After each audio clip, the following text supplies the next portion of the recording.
What's going on, ladies and gentlemen? Thank you so much for tuning in. It's me, Mikey Pipes, and today is Friday. I love me Fridays, just like I know most of you who are watching this right now love Fridays as well, unless you're on call for the weekend or unless you have scheduled jobs this weekend. But it's all good, ladies and gentlemen. It's Friday.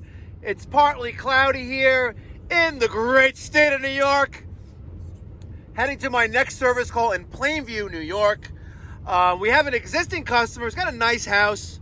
You know, not a Taj Mahal, but he's got himself a nice, modest house here for Long Island. Probably worth, about $1 million, maybe 1.2, 1.5, just like everything else around here. But he's got what we call phantom or ghost heating in his home. And basically what that means, in a nutshell, is that let's say you have 3 heating zones, and even though the thermostat to one zone is off, the heat is working there, right? And if you have a hydronic heating system with a boiler, you could have this problem if a certain part of the system fails. And if you watch the rest of the video, you will see what has failed and how we correct it. All right, guys, smash that thumbs up button like you're making mashed potatoes for Thanksgiving for your family, and make sure you subscribe and hit that notification bell to get post notifications when I drop a video. Are you ready? Let's go.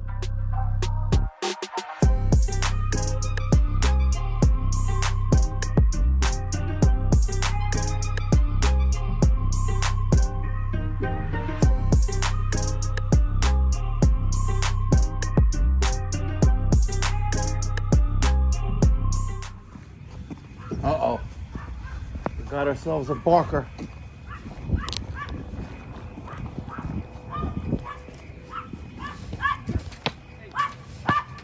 Get back here. She's not gonna bite. We got ourselves a barker.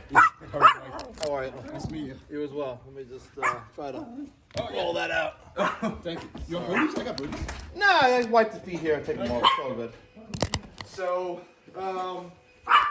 You got some phantom heating, right? oh my god. Where? What part of the house? So first floor. So there's 2 zones. One and upstairs. First floor. Okay. What kind of heat you have down here? Forced air? Forced air. Okay. Radiator. 2 brand new Bosch units. 2 brand new Bosch units. Yeah. Damn, you must got money. I'll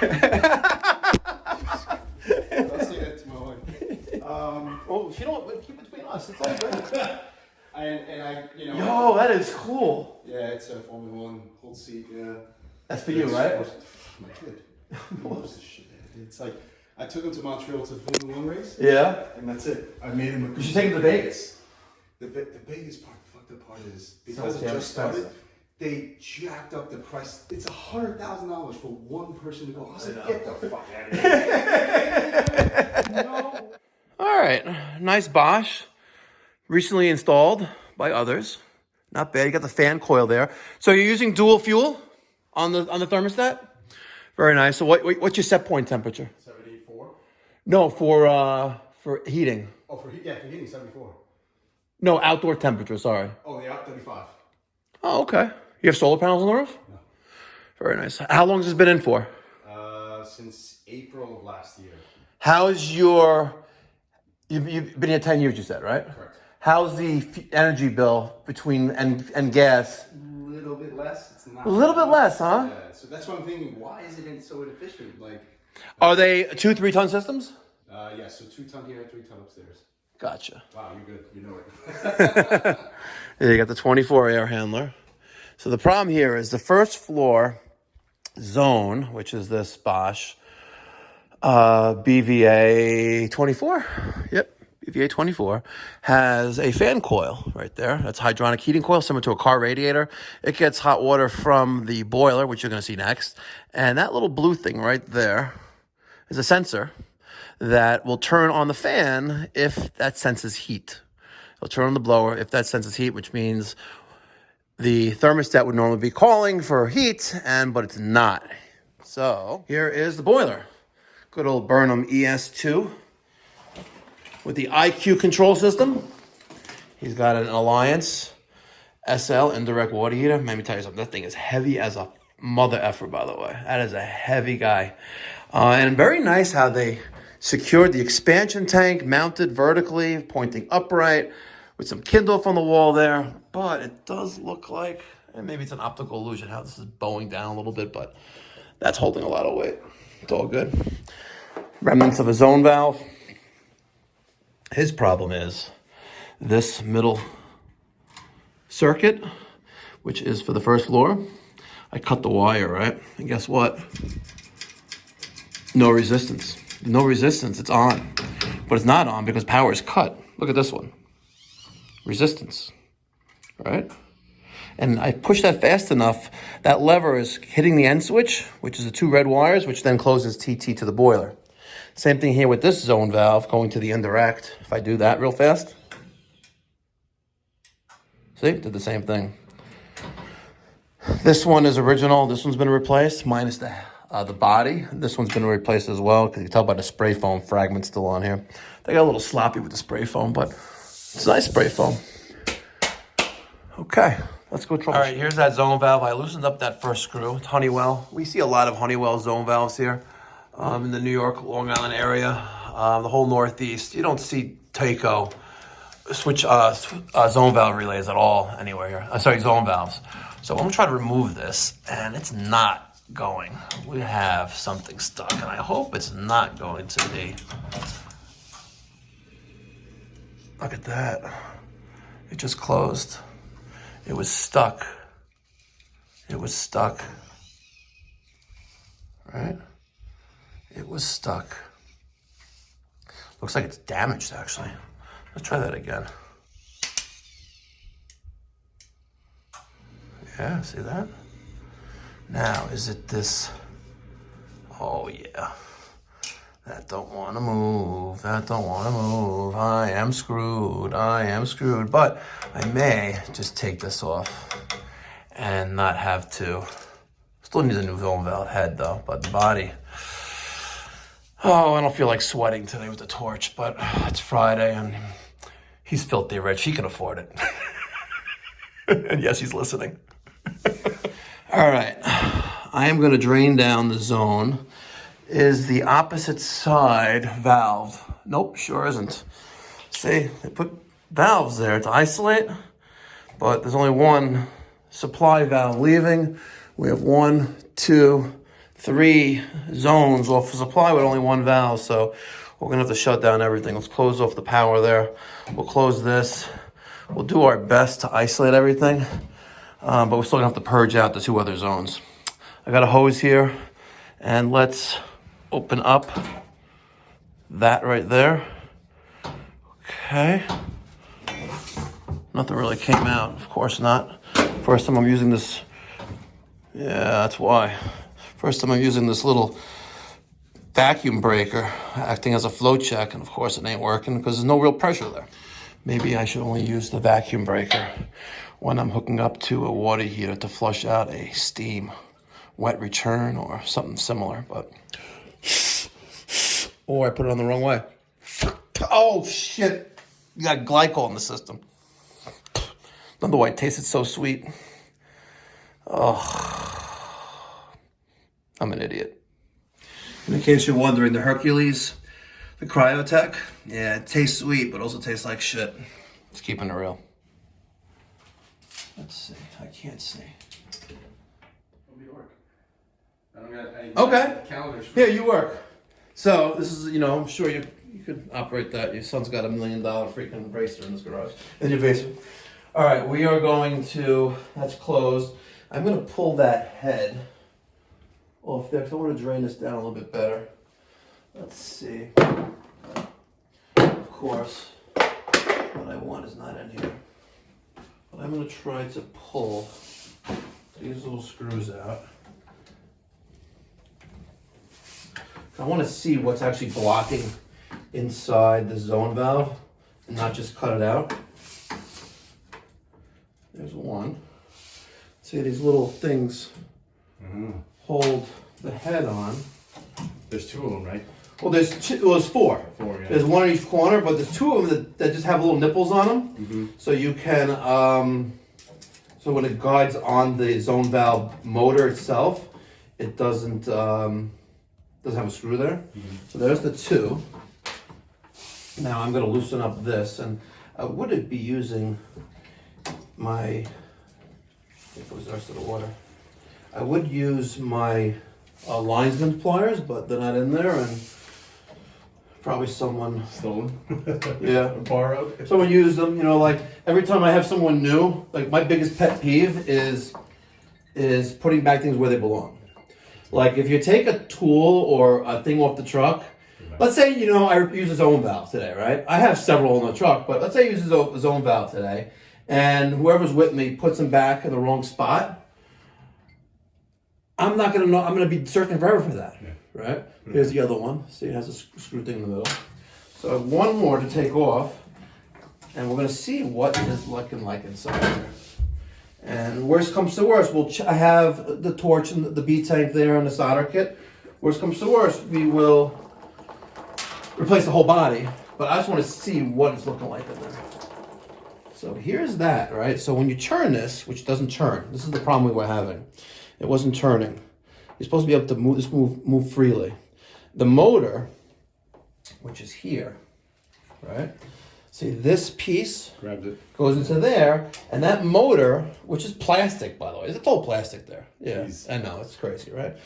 Especially the $1 million I'm going to charge you to put in it. But that motor spins this, right? And this rests inside of the body. Oh, you can't see because this one's together too. But you know what? Let's just educate, because I don't normally take these apart. No, go for But it. since you are more hands-on here, I'm going to educate you. Absolutely. And I'll keep pressing stop, whoever's calling me, which is annoying.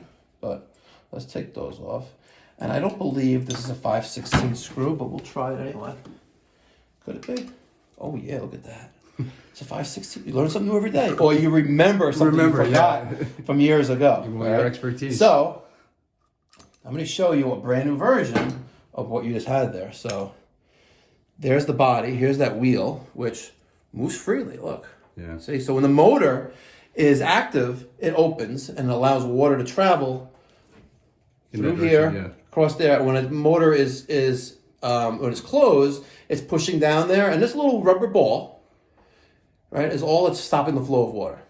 I mean, a little bit will leak through, no? A little bit, but not usually. Not usually. You will stop flow with that. Now, the type of zoning that you have here is called zoning with zone valves, right? You have these little electronic motors that are operating on 24 volts. I do believe they make 110 volt models as well, but I could be wrong. You have this 24 volt motor, and the way this works is that you have a transformer, which is right there, okay? The power is leaving transformer. It now goes to your thermostat, which is R, and then when the thermostat is closed, or there's an active call for heat, R will put power at 24 volts to W. W will then travel to the yellow wire, and the other yellow wire goes to common. So the thermostat will break the switch. It's basically an electronic switch, exactly. Right? But it operates by thermostat. So, and then once the motor is energized, it closes this. It pushes this lever. Yeah. Right, and it keeps going, and then it pushes in this red little nipple. Yeah, and then makes contact. And as these go bad, this will still get power. This will be blazing hot to the touch, and you'll have some resistance there, but not full resistance, like it's closed. And the switch will be just before the little nipple, and it's getting power, but it's not doing anything. Here, it was getting power, right? But it was trying to push something that it couldn't. So the mistake here that was made was replacing just a head. I don't know if that was part of it or not part of it, but replacing the head and not actually digging a little bit deeper to do this. So if I take a closer look at the inside of that, it's not going to look clean, but let's show them what that looks like right in there. So there's the inside of it, and it's got some scale buildup. Like as you can see, the little black and the flakes right there, like missing Bondo off a shitty car. Like that fake Ford GT I saw yesterday at that. Bondo, yeah, that was crazy. Shaped in Bondo. Well, it was more crazy how the guy was living. Yeah. And the fact that it wasn't about the price. He wasn't complaining about the price. It was like he was unprepared for. It was be prepared for the hit. But someone else told him, another plumber, before they decided to buy a used boiler online on a Facebook marketplace. You get what you paid for, but I'm not saying, I do free work here and there. That's why I have my nonprofit charity, but that was not that was not a charitable case. That was someone who chooses to live that way, and you're on your own. $1,500 for a used boiler is gonna. Yeah. So we're gonna cut this out right now, right? And since one of the first things I think about when I'm trying to change like a valve, for example, is do I have enough play to push the pipe up? And if we go up, you're gonna see that the piping is smack up against the ceiling. So even if I wanted to like push this up, it's gonna be hard. And I know it's PEX, it's flexible, but I'm gonna use my grinder. We're gonna cut that smack in half right there. I'm gonna sweat that off. We use a torch. There we go. I got my rag handy. I got my channel lock. And I'm gonna sweat this off with the flame, right? But I don't really want to cut the pipe. We're gonna heat this up. We're gonna get some water in there because I see it in there. The water's gonna boil off. You're gonna start seeing that getting violent in there.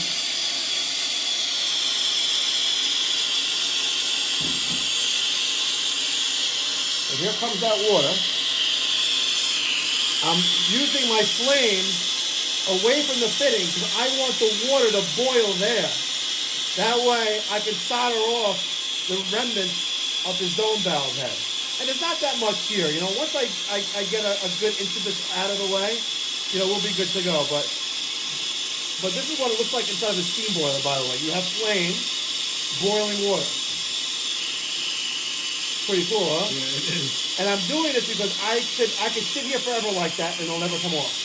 Because there's water there holding it back. So we're just gonna get a little bit lower. And you can tell once you start seeing the solder go away.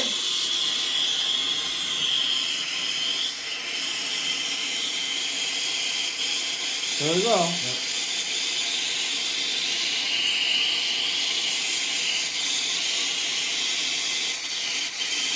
Almost.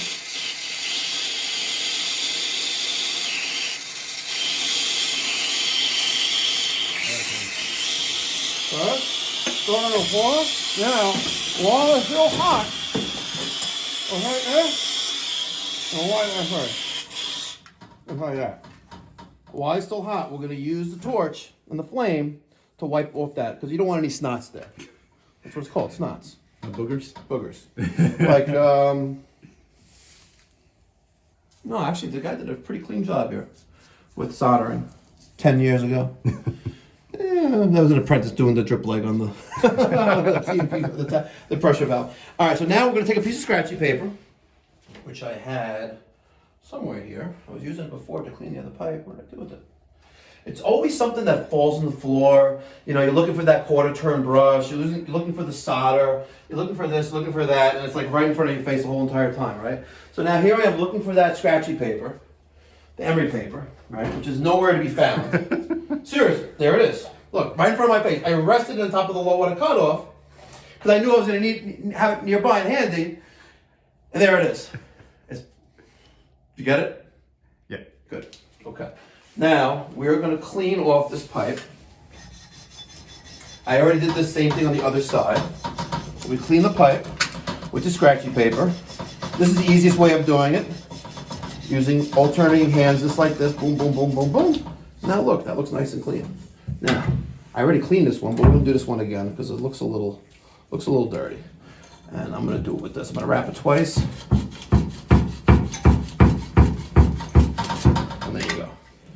Yeah, there's a little bit of solder left, but that's fine. It's not going to interfere with our soldering. Now the question is, am I going to be able to get this on there with the zone valve in place? Let's see. So our homeowner, our filthy rich homeowner, just asked the question of I'm an IT guy and I don't get this whole YouTube creator influencer stuff. And it's but do creators really make a boatload of money? And he specified 155,000 subscribers. So I'm very proud of those 155,000 subscribers, which I built over. I started the channel in 2012, and it was like, hi, this is Mike from Pipe Doctor 516. I was very monotone back then, but the quality of the work was never bad. It only has improved since then, and that's one of the things that YouTube and social media has allowed me to showcase to the community who's watching, potential customers and new customers. Look, you're a new. Have we been here before? No. We've never been here before, but we're here because of you two. Yeah. And you see the work that we do when everyone cut corners. And you have two Bosch IDS 2.0 systems that are in your home because of me. Are you listening, Bosch? Are you listening, Sal Brunetto? That he has two Bosch systems in his home because of what I put on Mikey Pipe's YouTube channel, not because Bosch makes amazing product, right? Which they do, right? That, the complaint is that the humidity control with IDS heat pumps is because, they don't control humidity. Well, if you properly install the right size, you're not going to have humidity control issues. And that's facts. And no one can dispute that. You could be the biggest troll in the world in your sister's panties in the parents' basement eating Cheetos and watching the A-Team on TV from the 1980s, followed by MASH at 11 o'clock, because that's the time you have to go to sleep, 11 o'clock when MASH came on. You know what I'm talking about. But you have two Bosches because of me, but I'm here now repairing it because you later realize that I'm in the area. Absolutely. And you love, now, and full disclosure, you love your Bosch systems. You wish I put them in, but the savings is kind of minimal for you. If you had solar panels on your roof, I think you would really amplify that. If you had oil heat, that you would see some. I really believe you would see some savings because I have a couple customers who have oil as the emergency backup, and I've taken out a Rain Prestige 2-stage, which is 2-stage compressor system outside. Did it a couple years ago for a family in North Belmore, and they saw a difference. They saw a difference, significant. I don't know what difference is, but they saw a nice difference there. Now here's the moment of truth. Here's that zone valve. One of the things we have to pay close attention to is the arrow, direction of flow. Here we have our circulator, and I'm not a fan of circulators on the return, I'm a fan of pumping away. So for example, if I was to put this boiler in, you would have paid probably double the price, but nonetheless, I would come up and off of here, right, which is our supply pipe, this would be 1.25 inches, which is how it comes out of the boiler with. I would come up, you would have your probe for your low water cutoff, you would come up here, you would have an elbow brake, and then I would put in my very expensive spiral vent, which is not an air scoop, which is a $10, $20 thing by Taco, which is a piece of garbage that hangs the expansion tank and the air valve on top. I would put in a spiral vent here, and then it would come across with a 3-zone manifold for the first circulator, second circulator, third circulator, and have circulators, and you're pumping away. That's what Dan Hollihan taught me years ago when I first started doing plumbing in the early 2000s, professionally. But arrow flow. And also, you can also keep in mind that, don't touch this, by the way. If you're going to replace just the head, never move this lever until after the new head is on the old body. Got it. Okay? Now, we need some flux, right? But before, we're just going to dry fit. Because, right, I was cutting this out because I need to get that on there like that. And I think I could push this in until I'm blue in the face, but I think we'll get that in. Want to bet? Yeah, $20. $20? Okay. $20 it goes in, $20 it doesn't go in. Doesn't go in. $20? Okay, deal. Deal. All right, let me get some flux here. He's betting $20. Ladies and gentlemen, what do you think? What do you think? I love to gamble, and when I gamble with my kids, they know that if they lose, they're expected to pay. They are. Just like Kansas City's expected to lose this weekend, because that's a complete. The Kansas City Chiefs, right, is in the Super Bowl because of a CIA operation. I swear to God it is. I swear. Because the influence of that a certain celebrity that's a female has over pop culture in America. Okay? So I'm applying some flux there. We're going to put this there. All right? And I'm going to feel bad taking this $20, but it'll be all right. Just put on my tab. Exactly. Exactly.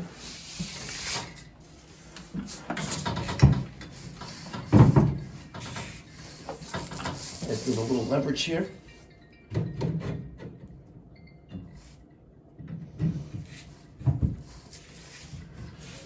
We need to heat that up a little bit. But that's going to go in. $20, baby. Cha-ching! Deep. All right, you good. Okay. Job's basically complete. There's the soldering job there on top. And on bottom.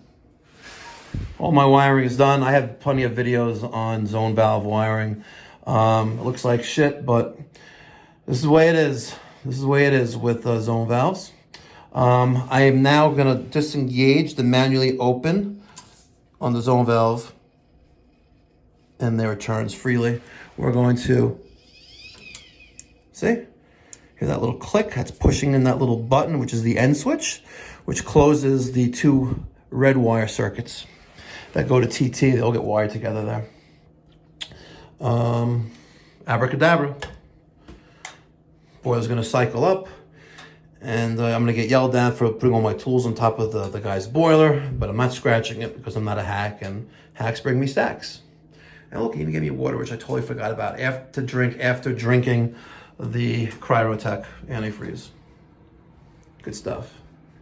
All right, so we have a call. Damper's opening. I wonder what zone it is. Is it gonna be this one? Nope. Is it gonna be this one? Nope. Is it gonna be the indirect? No.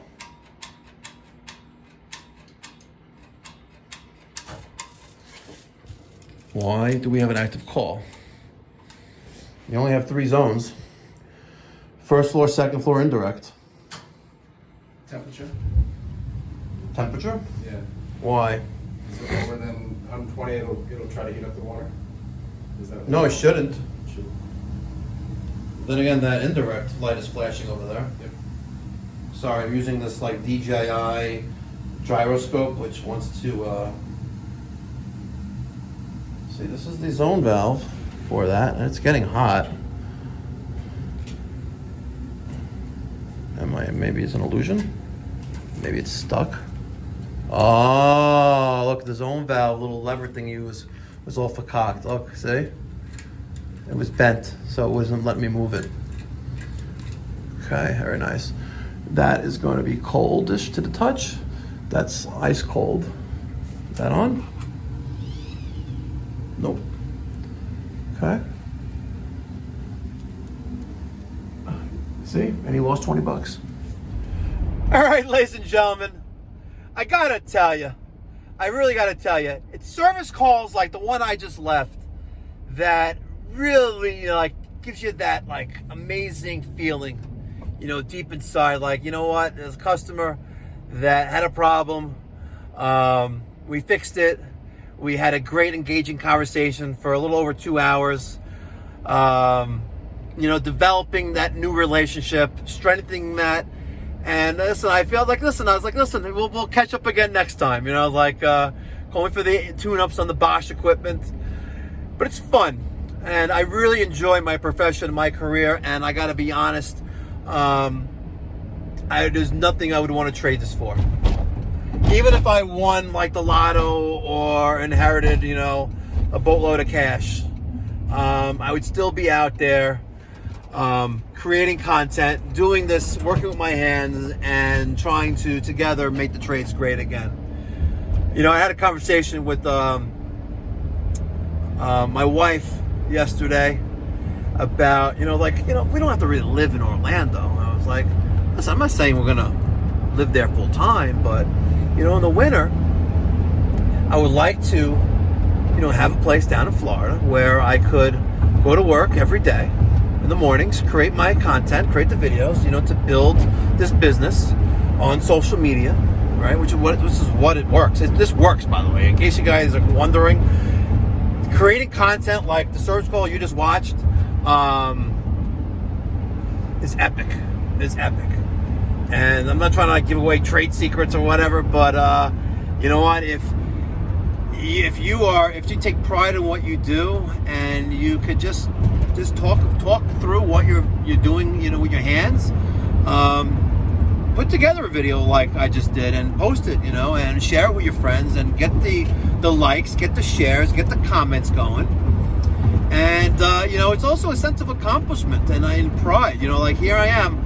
I didn't show any of the soldering in action, but I showed you my joint afterwards. Even though I use ProPress like like all the time, I can still solder. I just don't want to. Why bring a torch into a house? Why schlep a torch into a building where you have increased liability? Anytime there's, you know, hot work being done, why have the liability and the risk? You know, this ProPress is going to work. You know, Viga's not a stupid company. There's billions of these things out there, right? Think about it. All you haters hating, you know, press. Just saying. But you know what? I just wanted to give you a little conclusion of this service call. It's nice when you engage very well. You have a great conversation. You know, I know this guy's going to call us back, and he's upset that we're not the ones who put in his Bosch equipment. But even though we are the ones that created the video that he watched that led him to get the Bosch equipment, it's all good. It's all good. Nothing like brotherly love. There's plenty of work out there for all of us. All right, ladies and gentlemen, it's 12:30. I'm going to head on home and spend some time with the family and the doggies. Be well. God bless. Stay safe.